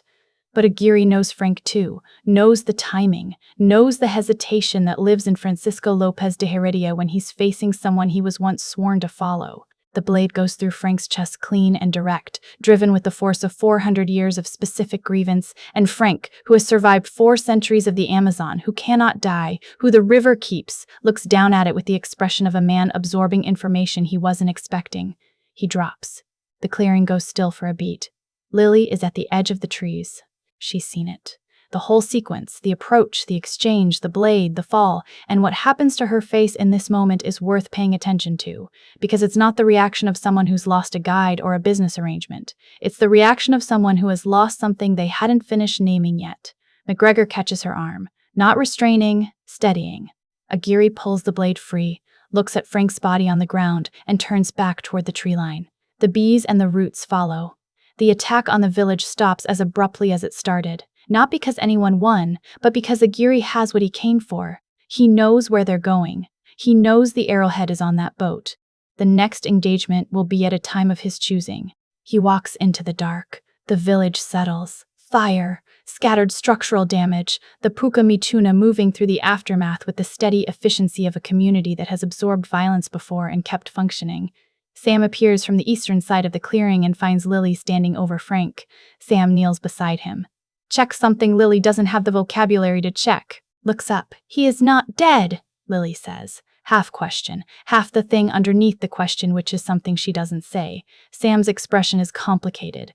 The weight of centuries of this specific conversation, the particular grief of knowing that Francisco's condition is not relief and is not death, and is something that doesn't have a clean word.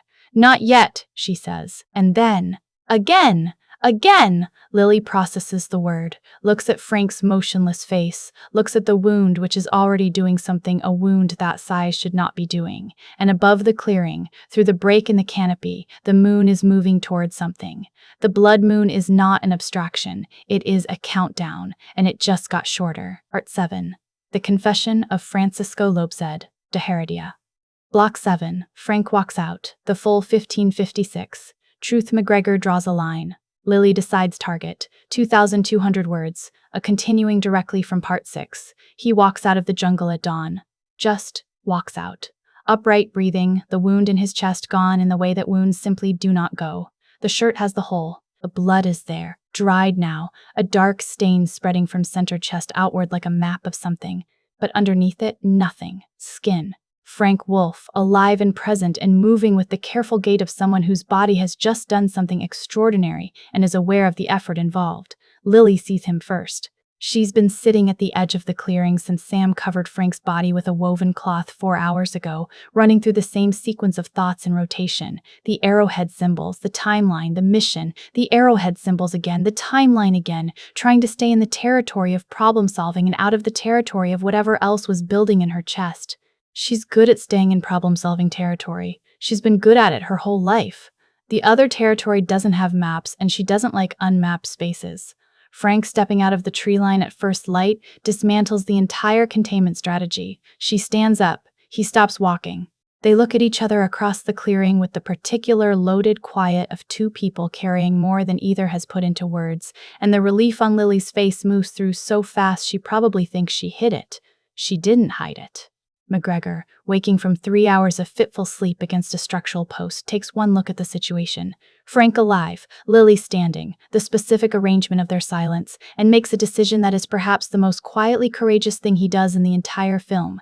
He gets up, walks directly to Frank, and stops 2 feet away. "No," McGregor says. Frank blinks. "No jokes. No deflections. No performing your way through this." McGregor's voice is even. Not angry, or not only angry, the tone of someone who has been watching a pattern long enough to name it. "You've been managing us since Porto Velho, telling us what we need to hear, staging what we need to see. My sister was sitting in that clearing for 4 hours next to what she thought was your body, and you are going to sit down and tell us the complete truth of who you are, right now. Everything." Frank looks at him, looks at Lily, who hasn't moved, and then, for the first time since Porto Velho, the performance goes fully dark, not a partial slip, not the 2-second flicker underneath the smile. Omen, all of it, the puns and the easy charm and the calculated ease, quietly steps back from the surface, and what's underneath is someone much older and considerably more tired than the man they've been traveling with. Frank sits down on a fallen log at the clearing's edge, puts his elbows on his knees and starts talking. The year has a specific weight when he says it. He was Francisco López de Heredia, a captain under Don Aguirre's command, part of an expedition funded by a man whose daughter was dying. That's where it starts. Not with conquest, not with greed, though greed came along for the journey as it always does. Aguirre's daughter, 8 years old, had a fever that Spanish medicine couldn't touch. He'd spent everything he had on physicians who offered theories and took his money and offered more theories. The Tears of the Moon appeared in a Jesuit account he found in a Seville library, possibly mythological, probably irretrievable, but when your child is dying, you don't stay home because the odds are poor. He assembled men. Francisco was one of them, young, capable, already building the reputation for navigation that would follow him. He believed in the mission. Genuinely, not just as a soldier following orders, but as a man who understood what they were looking for and felt the weight of why. The Amazon received them the way the Amazon receives everyone who arrives with European certainty, by making certainty expensive. 3 months in, half the men gone to disease and poor decisions, the Puka Michuna found them, or rather, stopped letting them pass without acknowledgement. The first contacts were tense, then cautious, then slowly, something else. Francisco was the one who stayed when others kept moving. He had a gift for presence, for sitting with people in their space without imposing the assumption that his arrival mattered more than theirs. He learned enough language to talk. He kept learning. By month 4, he understood most of what was being said around him. He understood what the tribe was protecting and why. He understood, watching Aguirre's patience erode as the search dragged past the 6-month mark, what was building toward. "He lost someone back in Spain," Frank says, "while we were here. His daughter." A pause. "A ship brought the news, and after that, the mission changed." The Tears of the Moon had been the hope of a father. When the reason for hope died, what remained was the other thing, the thing that had been alongside it the whole time, the expedition, the resources spent. 400 years before sunk cost became a formal concept, Aguirre was its perfect expression. He had come this far. He had lost this much. He would have what he came for, and then he would bring it back to Europe and sell it to every king on the continent and burn down whatever stood between here and there. The Puka Michuna elder understood what was coming before Aguirre's men moved.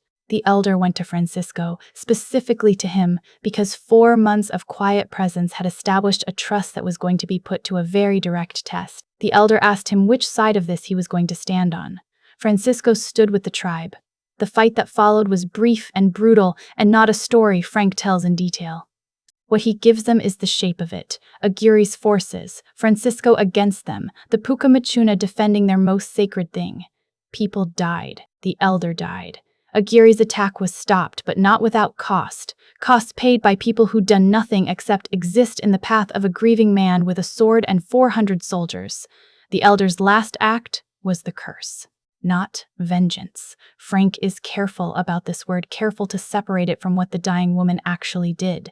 A binding, the Amazon claiming back what had entered it under false pretenses. Aguirre and his men were woven into the river system, unable to leave, unable to fully die, the jungle working on them the way it works on everything over time.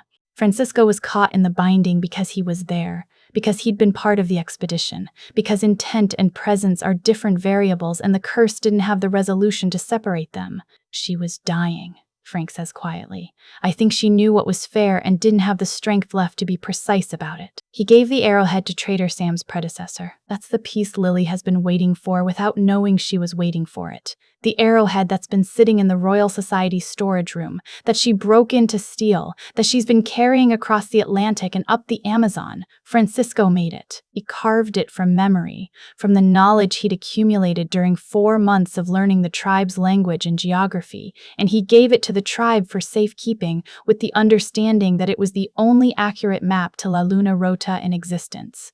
It disappeared from the tribe's possession about 2 centuries later, in circumstances that involved a Portuguese mapping expedition and a transaction the tribe hadn't fully consented to.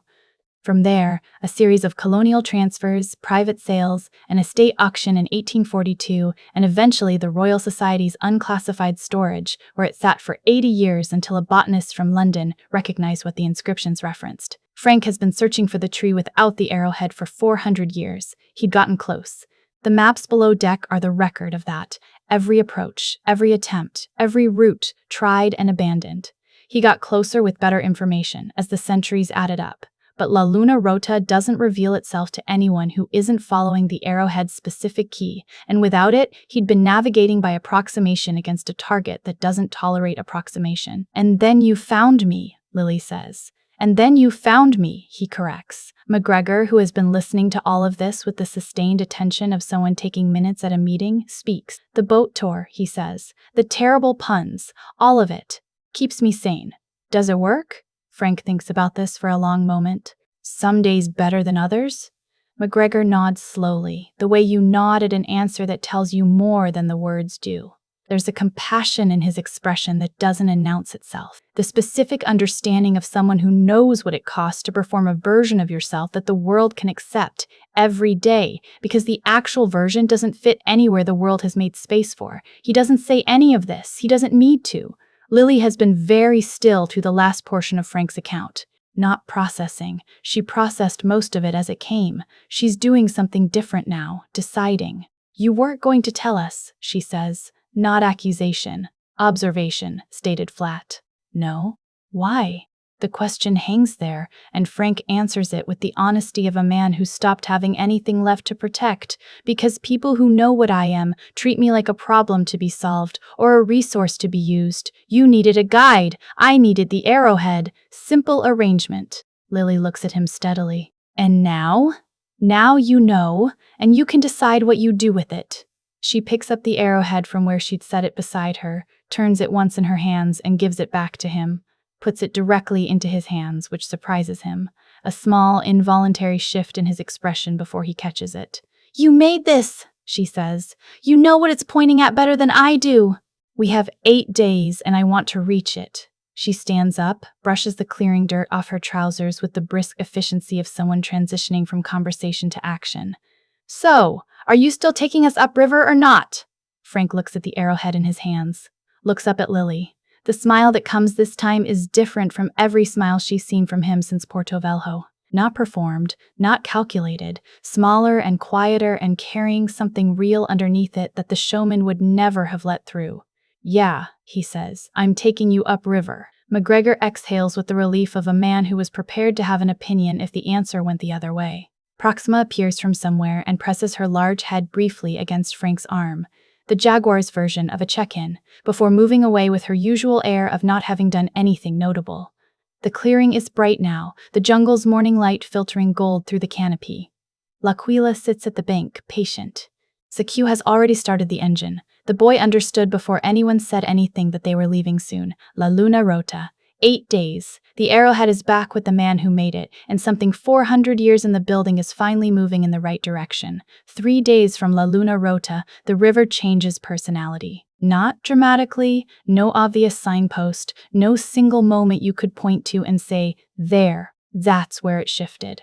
More like the cumulative effect of 100 small differences that stack up until you realize the river you're on now isn't quite the river you were on yesterday. The water is darker here, the canopy thicker. The animal sounds at night carry a different register, lower, older, less interested in the humans moving through than the wildlife closer to Porto Velho had been, as though this section of the Amazon has its own internal weather and the weather has decided on overcast. Frank doesn't explain it, he doesn't need to. The arrowhead has been resting in the navigation table's central bracket since he took it back from Lily, and 3 times a day he checks it the way a sailor checks a compass, briefly, with the focused attention of someone reading a language in their peripheral vision. The crystal embedded in the stone center has started doing something new, catching light and refracting it in a direction that doesn't correspond to any light source currently in operation. A cold, bluish scatter across the map's surface, always pointing the same way, always slightly more insistent than the day before. It's getting warmer, Lily tells him on day 2. Frank picks it up, holds it for a moment, sets it back. That's new. New as in you've never seen it do that? New as in I've never gotten this close before. He says it without weight, without ceremony, the way you'd report a weather observation. But Lily catches the thing underneath it, the specific quality of restraint in a voice that's choosing plain language over the alternative, because the alternative involves 400 years of failed attempts and this single, narrowing window and feelings Francisco Lopez de Heredia has had extensive practice not expressing in real time. She doesn't push, she turns back to her notes. McGregor has changed. The transformation has been gradual enough that you might miss it if you're watching for dramatic gesture rather than quiet accumulation. The man who gripped the railing with white knuckles in Porto Velho, who responded to every jungle development as a personal affront from the universe, is still present. The comments are still there, the exasperated sighs, the inventory of things he'd rather be doing in a climate that doesn't actively want him dead. But, underneath the ongoing negotiation with his own discomfort, something has settled. He helps Sakyu with the engine now, learns which tasks need 2 people, and presents himself for those tasks without being asked. He still complains while doing all of it, but the complaints have shifted. Less personal grievance, more running commentary, the difference between someone suffering and someone who has decided that since suffering is non-negotiable, they might as well be funny about it. Frank, watching this one evening from the wheel, you're not what I expected. McGregor, without looking up from a rope he's coiling with technique that has improved from terrible to merely bad. And what did you expect? Someone Lily dragged along. She didn't drag me. A pause. The rope goes around one more time. She gave me a reason to go. Those are different things. Frank turns back to the river, says nothing further, but the weight of that distinction, the difference between being pulled somewhere and choosing to move, sits in the space between them in a way both men understand from their own directions. Day 5. The ruins appear in stages. First, it's the columns, single stone pillars standing from the water at irregular intervals, the tops worn smooth by years of current, the bases lost somewhere below the surface. Ancient, not the colonial era, not the centuries that Portuguese and Spanish ships touched these shores. Something before that. The Pucamichunas records go back to these structures as already old, already claimed by the river, already partway to becoming myth. Then, as Frank takes L'Aquila off the main channel and into a wide, shallow tributary that the charts don't acknowledge, the scale becomes apparent. It's a city, a proper one, the bones of it visible in the shapes breaking the waterline. Stone walls rising 2, 3, sometimes 4 feet above the surface before going back under. Archways half submerged. A central structure, larger than the rest, its upper portion still above water. Not high, maybe 6 feet of stone showing above the waterline, but solid, intact in the specific way of things built to last longer than the civilization that built them. Moss and fern have colonized every horizontal surface.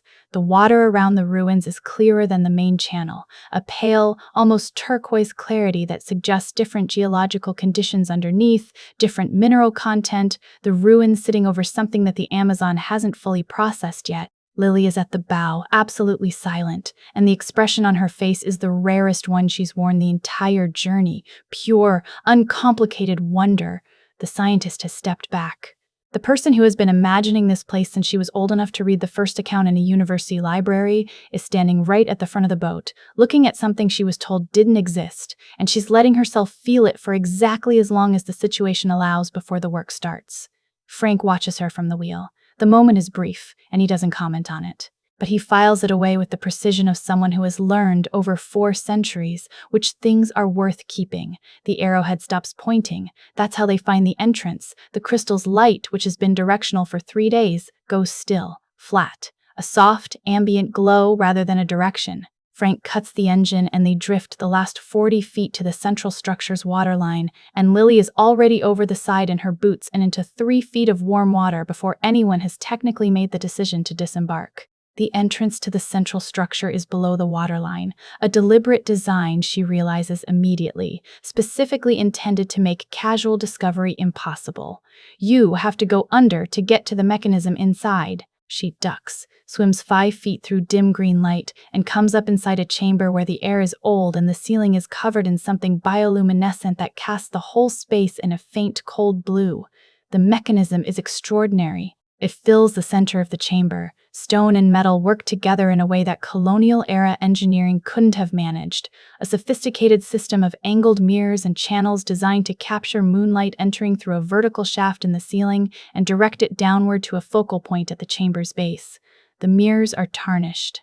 Some channels are blocked with mineral growth. The system is intact but non-functional, the way a clock is intact but non-functional when it hasn't been wound in 400 years. At the focal point, a circular socket, sized precisely, shaped to a specific cross-section. She looks at the arrowhead. At the socket! At the arrowhead! Frank! She calls. He's already beside her, dripping, having come through the entrance without announcement. He looks at the socket, turns the arrowhead in his hands, examines its base, the specific geometry of its carved stone, the shape that's always been a shape and now is also clearly a key. He fits it into the socket with the particular care of someone performing an action they've imagined for centuries. A sound moves through the stone, not mechanical, structural, the sound of weight redistributing, of channels clearing, of a system remembering what it was built to do. One of the tarnished mirrors rotates a fraction, another settles at a new angle. The blockages in the channels don't clear fully. Too much time, too much mineral growth, but enough of the path opens that the system has something to work with. Above the shaft in the ceiling, visible as a circle of sky, clouds, no moon, not yet. Joachim arrives while they're still inside. The sound of his launch reaches the ruins before he does, and Frank is back through the underwater entrance and on L'Aquila's deck in time to see the German craft nosing between the stone columns with the aggressive certainty of a man who considers prior claim to be a philosophical position rather than a practical one. Soldiers fan across the ruins' shallow water perimeter. 6, 8, 10, and behind them, moving through the columns with the unhurried drift of things that are indifferent to water depth, 2 figures from the cave, the bee-man. The root man. Aguirre is not with them, and the absence is more unsettling than his presence would be. Where Aguirre is becomes the question that nobody has the answer to, as Joachim steps onto the largest intact wall section and surveys the ruins with the proprietary air of a man arriving at a property he's already mentally redecorated. "Dr. Houghton," he calls out, with the warm, slightly reproachful tone of someone addressing a friend who borrowed something and waited too long to return it. "You have something that belongs to this expedition." McGregor, from L'Aquila's deck, finds himself doing something he has not previously done in any armed situation. He doesn't step back, he steps forward. "She doesn't," McGregor says. Joachim looks at him the way you look at a piece of furniture that has spoken. "I'm sorry, the arrowhead. She doesn't have it." McGregor's voice is entirely level. "I'm asking you to leave." There's a silence in the ruins that the water and the birds and the old stone fill in from the edges, and into that silence Joachim's expression moves through bemusement to assessment to something colder. He has miscalculated McGregor Houghton from the first moment in Porto-Velho, read him as peripheral, luggage, the kind of man who fills space in other people's stories. He's doing a reassessment now. Shoot him, he says to his nearest soldier. Frank moves from L'Aquila's deck to the wall section in one motion, between the soldier and McGregor before the rifle can come level, and the sequence that follows is the ruins in full chaos. Frank against Joachim's soldiers, using the shallow water and broken walls and the spatial knowledge of someone who has thought about this kind of fight in environments like this for a very long time. Not Hollywood clean, messy, physical, using whatever the ruins provide. Stone edges, rope from the boat, the specific geography of collapsed walls and half-submerged archways. McGregor, to his own evident surprise, contributes. Nothing sophisticated. A length of wood from L'Aquila's deck, applied with more commitment than technique, connecting with a German soldier at exactly the moment Frank needed that particular soldier to be occupied elsewhere. It works. McGregor stares at the result with the expression of someone discovering an unsuspected competence and filing the information for later processing. Zakiu has taken L'Aquila back from the wall and is holding the boat steady in deeper water, Proxima on the bow, watching the fight with the attentive interest of a creature waiting to be needed. The two conquistadors move toward Lily's position. She's re-emerged from the chamber, reads the situation in 2 seconds, and makes the decision to go back under. Because the mechanism is ready. The channels are open, the moon is coming, the blood moon with its particular quality of light that the system was built to receive. Above the ruins, the clouds are thinning. The B-man reaches the entrance to the central structure just as Lily ducks under the waterline. Inside the chamber, the arrowhead sits in its socket. The mirrors wait at their angles. The shaft in the ceiling shows a circle of darkening sky as the sun goes down, and at the edge of that circle, rising, the blood moon beginning its slow climb above the Amazon canopy. A deep, amber red, enormous, closer seeming than a moon has a right to be. The light touches the first mirror. Something in the chamber's floor begins to glow. The light moves through the chamber like it remembers the way. Amber red through the shaft, hitting the first mirror at the angle the ancient builders calculated across a lifetime of astronomical observation, bending 90 degrees with the precision of something designed rather than discovered. The second mirror catches it, redirects, the tarnished surface doing enough work despite the centuries of neglect. Down through the channel, into the floor's central basin where the glow that started as faint is now building, not glowing so much as opening, the stone surface turning translucent, something underneath the ruins waking to the specific frequency of blood moon filtered through 400-year-old mirrors. Lily, standing waist-deep in the chamber's water, watches the floor light up section by section. Then the roots come through. From every crack in the floor, from every joint between the ancient stones, growth pushing upward in fast motion, green and luminous, moving with the kind of urgency that plants do not move with in any natural context. Vines climbing the walls, fronds unfolding from gaps in the ceiling, chamber filling with life that has been waiting below the ruins for the right light, at the right angle on the right night, and when the conditions finally arrive, it doesn't waste a second. The tree rises through the center of the basin. Small at first, a trunk no wider than Lily's arm, pale wood, almost white, then the branches spreading fast, filling the upper chamber, the canopy reaching the bioluminescent ceiling and weaving into it, and on every branch, flowers, dozens of them, opening in sequence as the moonlight hits each one, petals that catch the light and hold it, luminous white with the faintest edge of blue, each one the size of Lily's palm. The tears of the moon. She reaches out and touches the nearest petal. It doesn't dissolve or vanish. It's real, cool, slightly waxy, genuinely botanical, the substance of something that lives in this world rather than above it. She exhales a breath she's been holding since 1906. Then the bee-man comes through the underwater entrance behind her. He fills the chamber fast, the way things that don't breathe fill enclosed spaces, without the hesitation of something that needs to think about air. The buzzing rises to the threshold of pain. He moves toward the tree with the single-mindedness of centuries of purpose, because this is what Aguirre sent him for, and Aguirre's purpose has been the only operating logic in his existence for 400 years. Destroy the tree. End the curse. Go home. Wherever home is now, for a man who's been more Amazon than Spain for 3 centuries. Lily doesn't move away. She moves between him and the tree. not because she's decided to sacrifice herself, because she's doing a rapid calculation about the physical space, the entrance she can see over his shoulder, the branch above her head, and the single petal she's already detached and closed into her fist. She's a scientist. She's been in environments that wanted to kill her before. She reads the room, this specific chaos, and finds the line through it. The B-man lurches forward. Frank comes through the entrance. He's soaked and bleeding from 2 places and moves with the specific determination of someone who has identified the one thing that matters in this moment and is going to reach it regardless of whatever is between him and it. He hits the B-man from the side with the full weight of 4 centuries of physical existence. Not technique, force, the kind of collision that rearranges furniture, and the 2 of them go into the chamber wall. "Go," Frank says. Lily goes. Outside, the ruins are a different kind of chaos. McGregor has acquired a German soldier's sidearm, not through skill, through the specific slapstick of 2 people in shallow water reaching for the same object, and one of them wanting it significantly more than the other. He doesn't shoot anyone. He holds it with the energy of a man who is committed to the idea of having a gun without being fully prepared to execute on the concept. But holding it puts him in a frame that Joachim's remaining soldiers reassess, and reassessment is often worth as much as the thing being reassessed.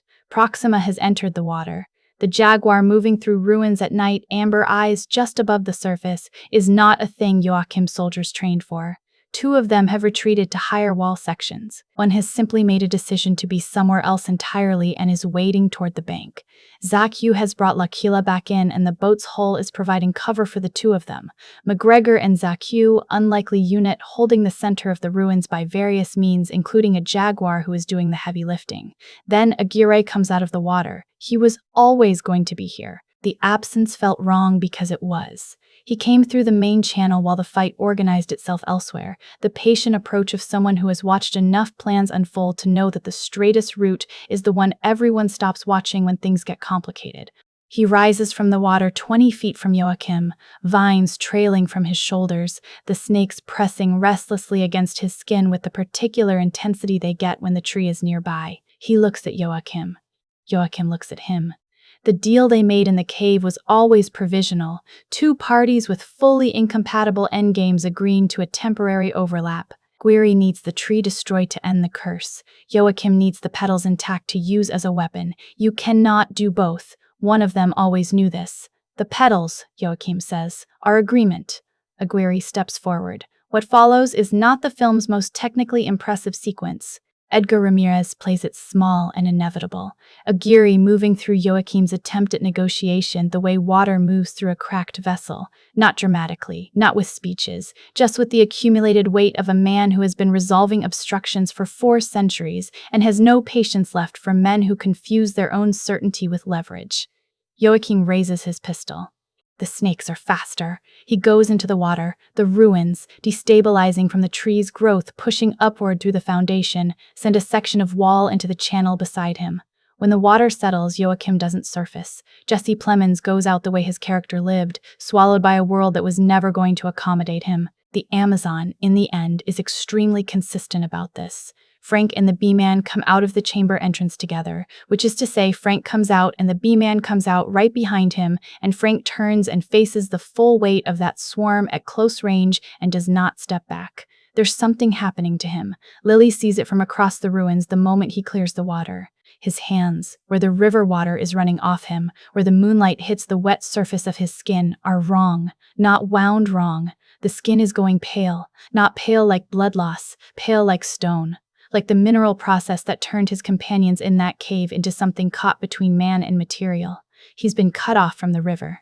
The ruins are flooding from below, the tree's root system pushing through the foundation, cracking the basin, the underwater architecture giving way. The channel Frank uses to get in and out is closing as the floor rises. He's been in the chamber, away from the main river, separated from the current that keeps whatever arrangement the curse made with his body operational. Without the river, he's reverting. To what the curse always intended, to what Aguirre's men became in that cave.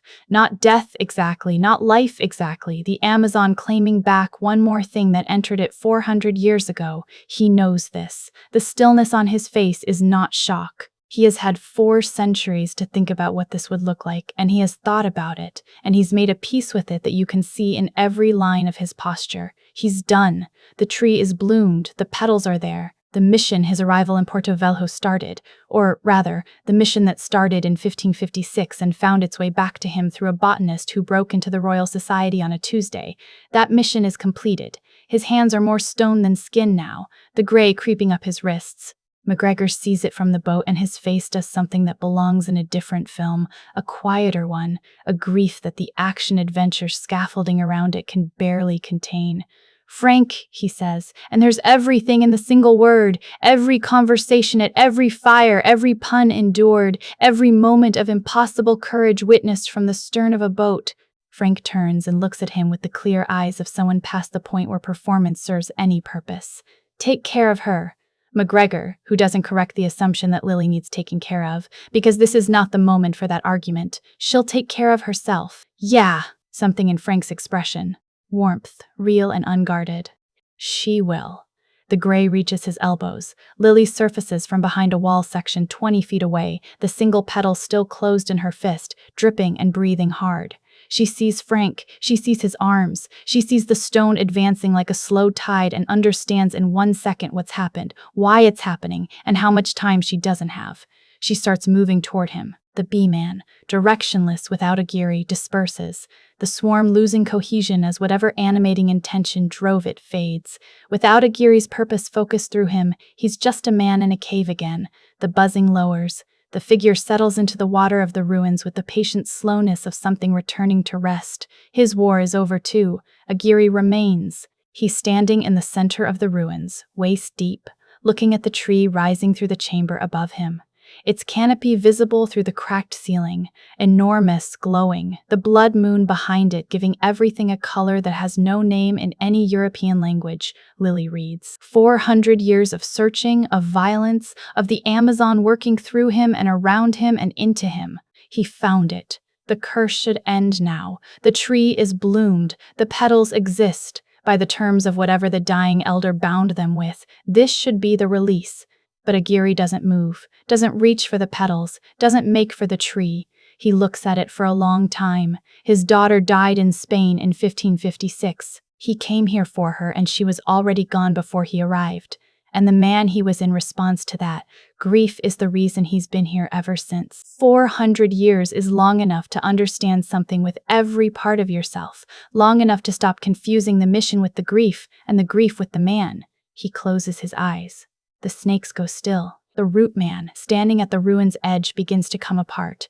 Gently, slowly, the root network releasing, the plant matter returning to the Amazon floor piece by piece. The bee-man dissolves into the water, the swarm dispersing upward into the canopy in a silent, spiraling column.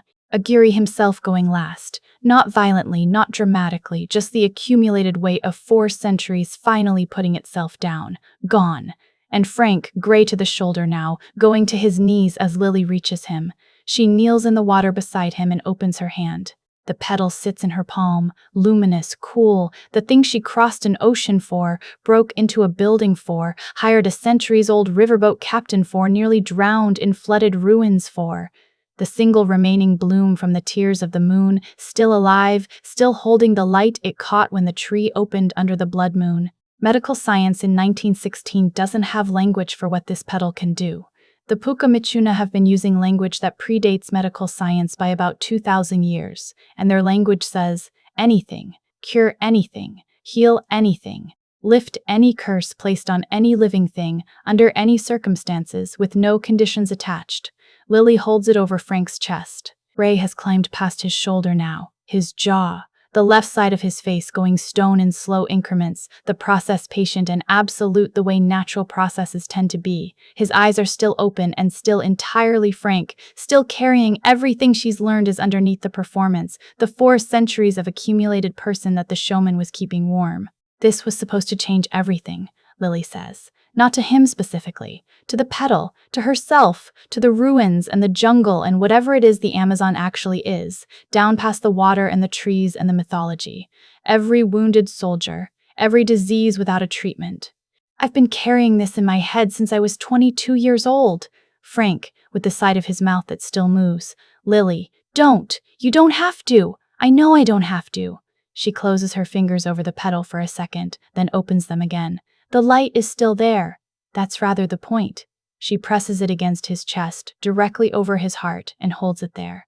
What happens next is quiet. No explosion of light, no thunderclap, no cinematic event proportionate to 400 years of supernatural imprisonment dissolving, just warmth spreading outward from her hand.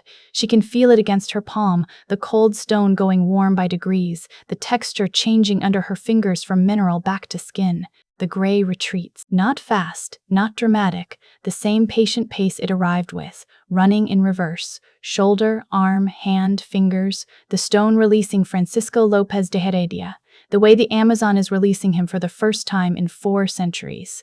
He breathes, a full breath, deep, the kind your body takes when it's been running on something less than full capacity for longer than it can account for. He looks at his hands. Both of them, human, intact, a wound on the left one from the fight in the ruins that is bleeding in the entirely normal, mortal way wounds bleed. He stares at it for a moment. He hasn't bled like this since 1556. Lily is still kneeling in front of him, the empty palm open between them. The petal is gone, fully gone, not dissolved exactly, more like used up in the complete way that things are used when they do exactly what they're supposed to do.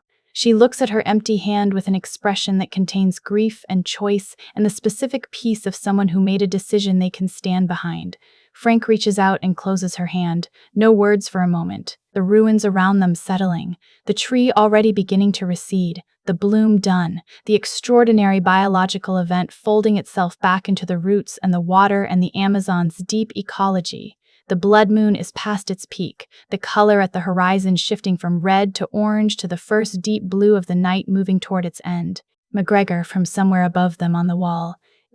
Are you both? Yes, Lily calls back. A pause. Brilliant, McGregor says, and sits down heavily on the nearest intact stone surface and puts his face in his hands for approximately 30 seconds in complete privacy. The part that hits different, and you might feel this even in the film's slightly rushed execution of it, is what happens when Frank stands up and walks toward L'Aquila. He steps onto the boat. The engine turns over. Zaku, without ceremony, unties from the wall, and the boat moves, downstream, away from the ruins, away from La Luna Rota, back toward the main channel of the Amazon, and then further, toward Porto Velho, toward the Atlantic, toward a world that has continued for 400 years without Francisco Lopez de Heredia in it. Frank stands at the wheel. The river moves under the hull. And here's the thing. The river doesn't send him back. No current reversal, no invisible wall, no physical sensation of the curse reasserting itself at the border of wherever the boundary always was. The Amazon, for the first time in 4 centuries, simply lets him go. The water behind the boat is just water. The jungle on both banks is just jungle. He doesn't make a sound. But if you're watching his face, you can see the moment he crosses whatever line the curse had held. When he understands, from the evidence of nothing happening, that it's real, that it's over, that the river that has been his entire world by compulsion has, in a single night, become a place he chose rather than a place he's trapped. The difference between those two things is everything. London. Later, the film gives us an epilogue, brief and warm. Frank in London is one of cinema's most quietly funny images of 2021. Dwayne Johnson, all 6'5" of him, standing in a narrow Kensington street looking up at the buildings with the specific overwhelmed attention of someone calibrating to a new scale of world. The noise, the traffic, the sheer density of humanity going about its business in a city that has never heard of him. He absorbs it all with the expression of a man who spent 400 years on a river with occasional tourists and is now processing rush hour. McGregor, standing beside him with the comfortable ease of someone back in his natural habitat. It's a bit much, isn't it? It's very much, Frank says. You'll get used to it. Frank looks at McGregor. McGregor looks at the street. Will I? Took me 20 years, McGregor says pleasantly, and I was born here. It lands, the comedy and the sadness of it together, which is exactly the tone Jungle Cruise operates in when it's working at its best. 400 years of one river, now a whole planet. The comedy is real, and the terror underneath it is real, and the film lets both exist in the same frame without resolving the tension into something tidier. Lily is 3 steps ahead, already moving with purpose toward wherever they're going next, coat open, notes under her arm. She glances back at the pair of them standing on the pavement like tourists. Her brother, who followed her across the world out of love, and a man who followed her across 4 centuries of his own impossible history because she picked up an arrowhead he made and pointed it in the right direction. So what does Jungle Cruise actually add up to? More than it has any right to, given that its origin is a theme park ride where rubber hippos used to terrify children on slow boats through Anaheim. The mythology is genuinely well constructed, the curse with its logic, the conquistadors as consequences rather than just villains, the Amazon as a living force with preferences and patience and a very long memory. The film earns its supernatural elements because it grounds them in specific human emotion first. Aguirre isn't a monster, he's a grieving father who stayed too long in a bad decision and let the grief do the driving. That's a human story wearing a fantasy costume, and those tend to have more staying power than the other kind. Frank's arc is the film's real engine. The puns, the tour, the debt to Nilo. All of it is the same thing, a man building a life out of the materials available to him on the one stretch of ground he can never leave. 400 years of making the best of it, getting very good at the surface of things because going deep was too expensive. And then Lily Houghton shows up with his arrowhead and the thing he stopped letting himself want comes back into range. Emily Blunt does the harder work. Lily has to be brilliant, driven, warm, and occasionally infuriating, and the script asks her to carry the emotional intelligence that makes Frank's opening up believable. She does all of it without showing the effort. The chemistry between her and Johnson isn't manufactured. It's argued, contested, built from genuine conflict into something that earns its resolution. The film's weaknesses live where a lot of Disney adventure films' weaknesses live, in the third act, when the CGI has to carry weight. The practical filmmaking has been doing so well. Aguirre and his companions work brilliantly in the first 2 acts. Uncanny, physical, present. In the ruins battle, when digital effects take over fully, something in the tactile reality of the film goes slightly soft. Joachim, for all Jesse Plemons' considerable charm, exits the story too quickly for someone that enjoyable to be around. But here's the thing about Jungle Cruise that outlasts the third act. Noise. It's a film about people who can't go home finding someone worth building a new home with. McGregor, locked out of the life he'd want in the country he was born in. Frank, literally unable to leave a stretch of river. Lily, constantly told she doesn't belong in the rooms where decisions are made. 3 people who've been performing a version of themselves acceptable to a world that can't quite accommodate who they actually are, and then the Amazon takes all of that context away and what's left is just who they are. The film argues that's enough, more than enough, that the right people and the right boat on the right river is a kind of freedom worth crossing oceans for. I believe it. That's Jungle Cruise. The whole trip, stem to stern, from the Royal Society's storage room to a flooded ruin under a blood moon, to a narrow London street where a 400-year-old man is encountering rush hour for the first time. If this deep dive did it justice, if Frank's puns didn't make it across the text but everything else did, hit like and subscribe so you catch the next one. And drop a comment telling me, if you were on L'Aquila heading up the Amazon, would you rather have Frank's river knowledge or Lily's botanical expertise? Which skill actually keeps you alive? Genuinely curious. I'll read every answer. See you on the next voyage.